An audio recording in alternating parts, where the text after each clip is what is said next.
I was once an Asics devotee, probably for 10 years or so. I ran in nothing but Asics running shoes, primarily the Nimbus or the Kayano. But then I started to feel like Asics were really starting to fall behind in a landscape of running shoes that was always changing. The uppers were feeling dated, the midsole was unexciting and felt a bit stale, and there was a sense of predictability with each and every Asics release that I just started to lose interest. But then we saw a shift. The Kayano 27 broke the mold in terms of the tooling that they used, making some slight changes that had an impact to the shoe's feel, and we saw some light versions be released of the Kayano and Nimbus, which are two of their most popular running shoes, and then there was the introduction of a gel-less midsole compound. That gel-less midsole compound was called Flight Foam Blast, and it was first introduced in the Nova Blast. I clocked up a little over 100 Ks in the Nova Blast. I enjoyed it, but it wasn't perfect for me. The upper was a little bit sloppy, but I was really excited with the direction that Asics were taking, and I was really keen to see what kind of new running shoes would be on the horizon. If you have been following my channel, you will know that I have really been enjoying the Asics Gel Noosa Tri 13, and that was a complete 180 in terms of the experience in that shoe compared to a shoe from many years ago. I have now had an opportunity to run in another Asics running shoe, and this time it is the Magic Speed.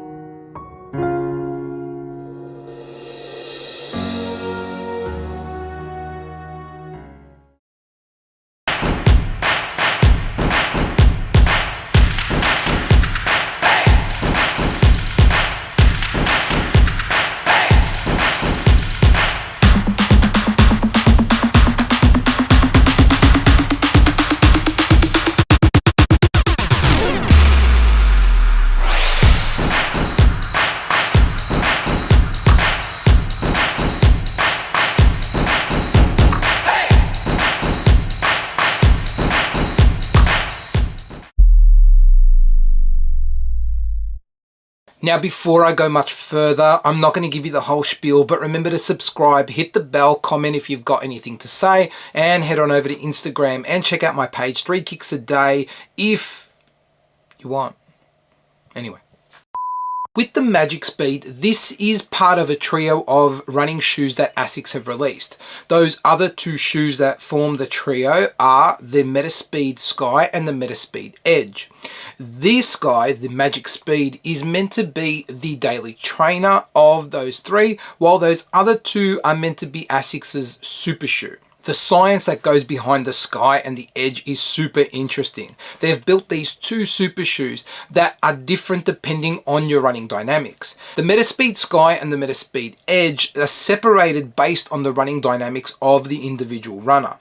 Most runners would tend to go one of two ways when they're increasing speed, either through increasing cadence or by increasing the stride length. The Metaspeed Sky and Edge separate those characteristics, and depending on which bucket you fall into, you can pick the super shoe that's right for you. That's really interesting, but the question you're probably wanting to know out of this video is whether the Magic Speed is any good. So let's get into some thoughts, but before we do that, let's take a look at the specs. And what we've got is an engineered mesh upper sitting on top of Asics' Flight Foam Blast midsole. We've got 34mm of stack in the heel, 29mm of stack in the forefoot, giving us a 5mm drop. This shoe fits true to size, unlike some reports from the Sky and the Edge that I've heard run a little bit short. I haven't had that issue with this guy. It comes in at 7.9 ounces or 224 grams for a US men's size 9. My US men's 13 comes in at 287 grams or 10.1 ounces. Now let's get stuck into each of the components of the running shoe so I can give my impressions on how they've performed over my first couple of runs, starting with the outsole. And what we've got is an Asics grip outsole that, unsurprisingly for this class of running shoe, covers most of the outsole.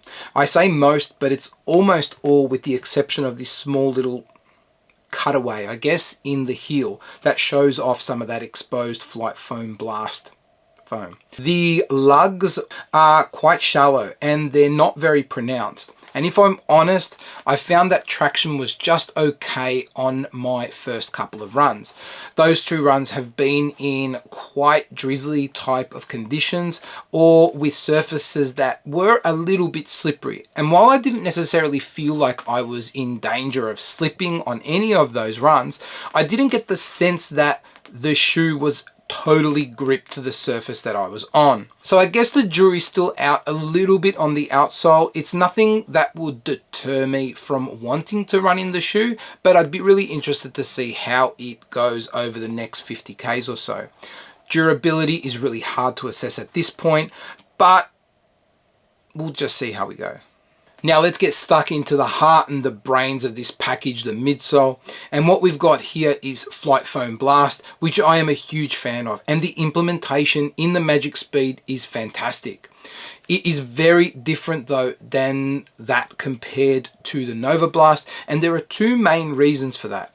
Number 1, we've got a carbon plate in the forefoot here, and it's also built around Asics' guide sole platform. So the guide sole platform basically gives a firmer feel up front and introduces this rocker design to really help with propulsion. Running in the Gel Noosa Tri 13, I've really found that guide sole platform to work really well in helping you through your stride. But in this guy, and with the assistance of that carbon plate in the forefoot, you're really getting this noticeable propulsive feel every time you toe off.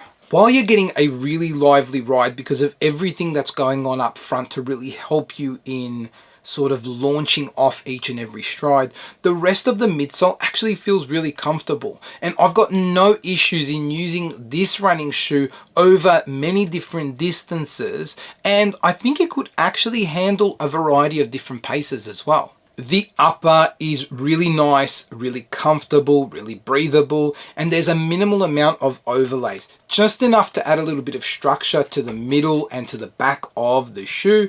And then there is a tiny bit of padding in the heel just to give a little bit of extra comfort. There really isn't much other padding around the heel collar or the tongue, but I didn't find that to be an issue on my first couple of runs. I am really loving the Magic Speed at the moment. I'm loving it because while it's a daily trainer or a variant of a daily training running shoe, it is a daily trainer with a difference. It is very different from a Brooks Ghost, a Saucony Ride or Guide, a Nike Pegasus type of running shoe. There is definitely the DNA of a daily trainer with its outsole and the way the midsole feels, but with elements of a super shoe, like a really lightweight upper that doesn't have many overlays or nonsense going on, but is still comfortable, and a carbon plate in the forefoot with a rocker design. Those ride characteristics alone make it a really refreshing type of shoe to put on, and I'm loving it just for that reason. I'm super keen to see how the shoe holds up over the next 50 Ks or so, to see how it performs at different paces and different environments.